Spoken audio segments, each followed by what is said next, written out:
Voici la simulation de ce méga tsunami. Les vagues partent du volcan. À l'approche des côtes africaines, elles devraient mesurer environ 150 mètres de haut. À hauteur du Portugal et de l'Espagne, elles devraient faire dans les 40 mètres. Sur les côtes britanniques, 7 à 8 mètres après la traversée du plateau continental. Les Caraïbes seraient totalement dévastées. Les Bermudes seraient sûrement entièrement submergées. Il n'en resterait rien. Tout serait rasé. La vague arriverait ensuite sur les côtes américaines. Les gens pensent qu'il n'y a qu'un tsunami, alors que jusqu'à une dizaine de vagues risquent de déferler. La première ne serait pas la plus haute. Elle ne mesurerait que 8 à 10 mètres. Mais la deuxième pourrait atteindre 25 mètres. 25 mètres, cela suffit pour noyer tout Long Island. Tout serait rasé.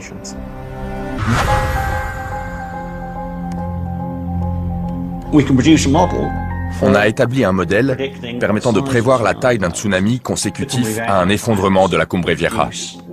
Le glissement de terrain produit d'abord une vague énorme.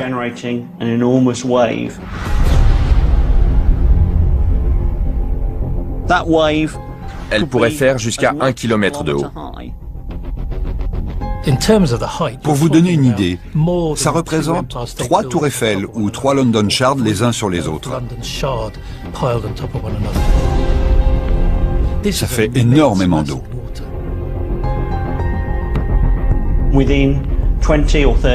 Au bout de 20 à 30 minutes, toutes les vagues sont parties de La Palma. Elles entament un long voyage à travers l'océan Atlantique.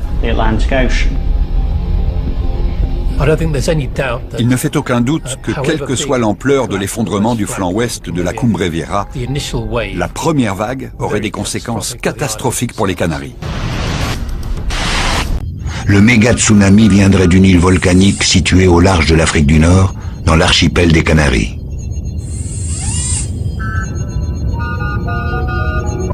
La vague dévasterait tout, jusqu'à 20 km à l'intérieur des terres.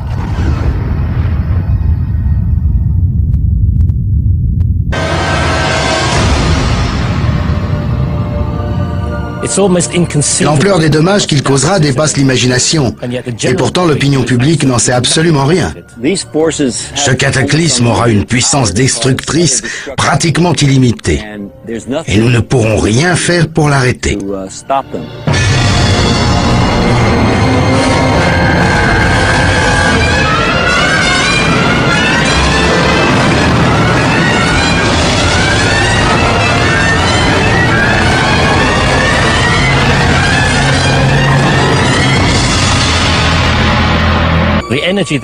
L'énergie libérée par un méga tsunami qui heurte une côte est bien supérieure à celle de n'importe quelle tempête.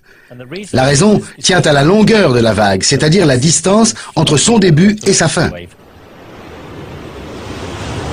Quelle que soit leur hauteur, la longueur des vagues dues à une tempête ne dépasse ordinairement pas une centaine de mètres. Cela est dû au fait qu'elles naissent du vent soufflant à la surface de l'eau. En revanche, un méga tsunami fait totalement corps avec l'océan. Sa masse se prolonge jusque dans les fonds sous-marins, plusieurs kilomètres en contrebas. À cause de leur énorme volume, les vagues des méga tsunamis sont très longues. Des centaines de kilomètres séparent souvent leur début de leur fin. Cela les rend particulièrement dévastatrices à l'approche d'une côte. Quand l'océan devient moins profond, le front de la vague ralentit, mais l'arrière continue de progresser à la même vitesse. Il s'appuie alors sur le front en provoquant un accroissement de sa hauteur. Les méga tsunamis sont redoutables au moment où ils heurtent une côte.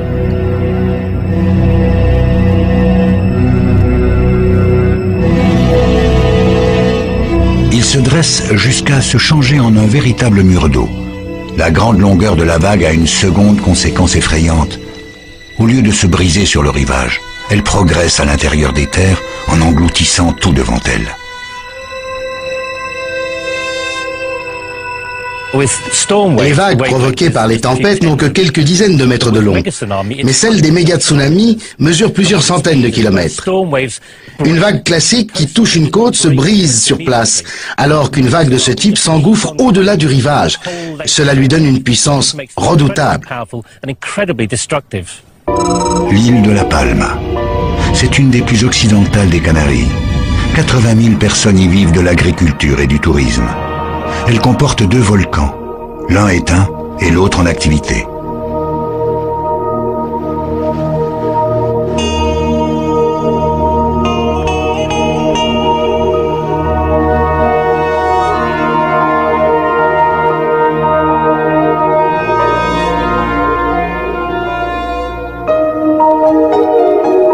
Au début de l'année 1990, un géologue britannique est allé y étudier celui qui est actif, la Cumbre Vieja.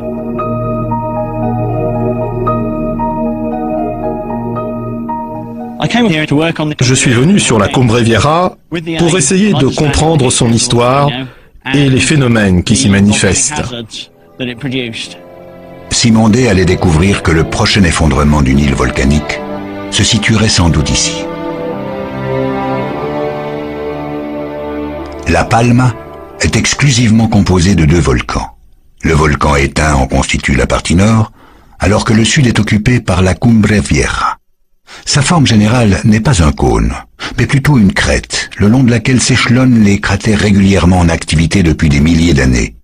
En 1949, le volcan s'est à nouveau réveillé, d'une façon qui allait tout changer.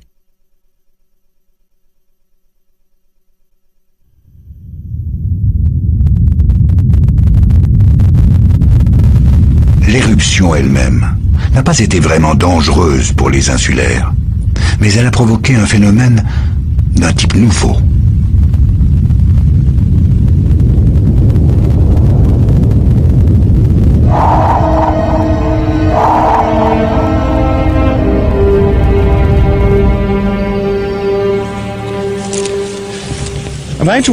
Une semaine après le début de l'éruption de 1949, il s'est passé une chose extraordinaire. Après une série de forts tremblements de terre, la partie ouest du volcan s'est mise à glisser d'environ 4 mètres en direction de la mer. Une faille s'est ouverte sur 2 km le long de la crête. Ce n'est pas une configuration normale pour un orifice volcanique destiné à laisser jaillir le magma ou la lave. Ce côté a descendu par rapport à l'autre d'à peu près 4 mètres. Toute cette zone s'est rapprochée de la mer. C'est tout à fait inhabituel. On ne voit jamais cela sur un volcan.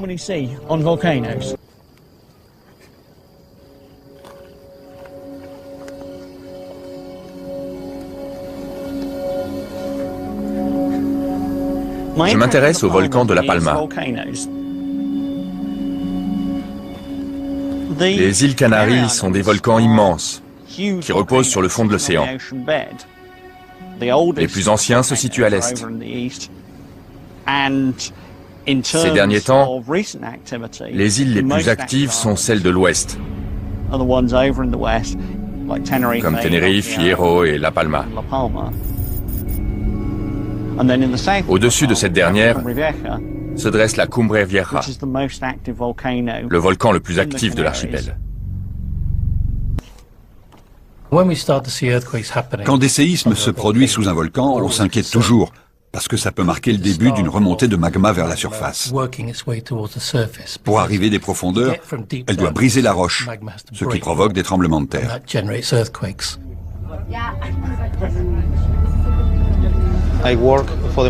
Je collabore au programme de surveillance de l'activité volcanique. Son objectif principal est d'observer des signes précurseurs d'une menace, afin d'informer les autorités canariennes de l'évolution de l'activité et d'une éventuelle éruption à venir.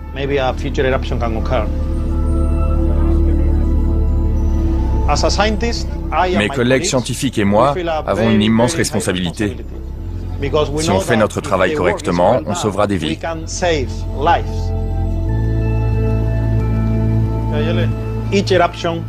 Chaque éruption est précédée d'une augmentation de la sismicité, mais cette dernière peut prendre plusieurs formes. Aux Canaries, il peut par exemple se produire ce qu'on appelle un séisme volcanotectonique. Mais comme c'est un phénomène assez fréquent, il ne signifie pas qu'une éruption va forcément avoir lieu. Pour beaucoup de gens, les volcans sont des sentinelles de roches qui perdurent pendant des millions d'années, alors que ce sont plutôt des tas de cailloux instables.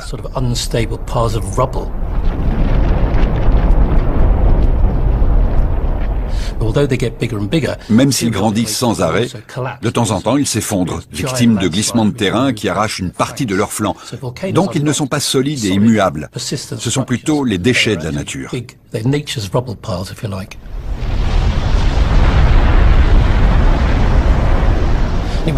L'éruption du mont Saint-Helens en 1980 a fourni la première preuve visuelle d'un effondrement. This is the CBS Evening News with Dan Rather. It is an event that defies superlatives. One geologist said today, there is no record in geology in the last 4,000 years of anything like this happening before. The tremendous lateral blast is unprecedented. This sequence of photos was taken during the first 60 seconds of the mountain's eruption, beginning shortly after 8:30 on Sunday morning.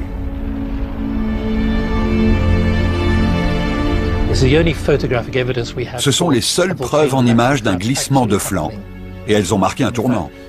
On a découvert qu'un volcan se comportait d'une façon qu'on ne lui connaissait pas. Au lieu d'être uniquement verticale, une éruption pouvait être latérale.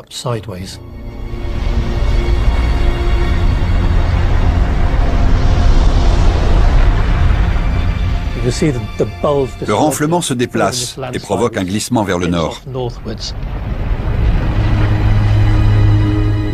Un panache de cendres gigantesques monte dans l'atmosphère et recouvre la région.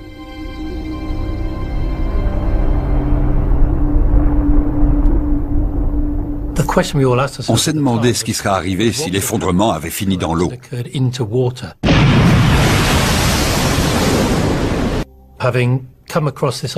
Sachant que le flanc ouest de la Cumbre Vieja est instable, on s'est demandé s'il était en train de se déplacer. Il avait commencé à s'affaisser en 1949, mais personne ne s'y était vraiment intéressé depuis. Donc en 2007, on a mesuré la pente à l'aide d'un GPS à la pointe de la technologie. Aujourd'hui, on sait qu'au fil des ans, le flanc s'est déplacé de plusieurs centimètres vers l'ouest. Même s'il paraît minime, ce déplacement est énorme. La partie instable se trouve ici. L'élément capital, c'est que le flanc ouest bouge indépendamment du reste du volcan.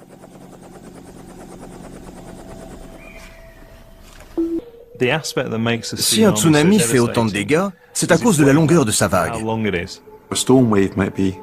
Une vague de tempête mesure entre 10 et 50 mètres de long. Celle d'un raz-de-marée entre 200 et 300 km de long. Non seulement elle déferle sur le littoral en provoquant une inondation, mais elle poursuit sa route vers l'intérieur des terres, comme une rivière qui déborde de son lit et qui arrache tout sur son passage. Donc c'est l'inondation qui rend ces phénomènes aussi dangereux.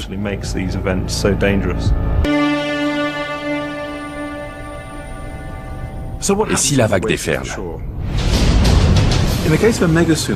En cas de méga tsunami avec des vagues de 500 mètres, on assiste à un film catastrophe.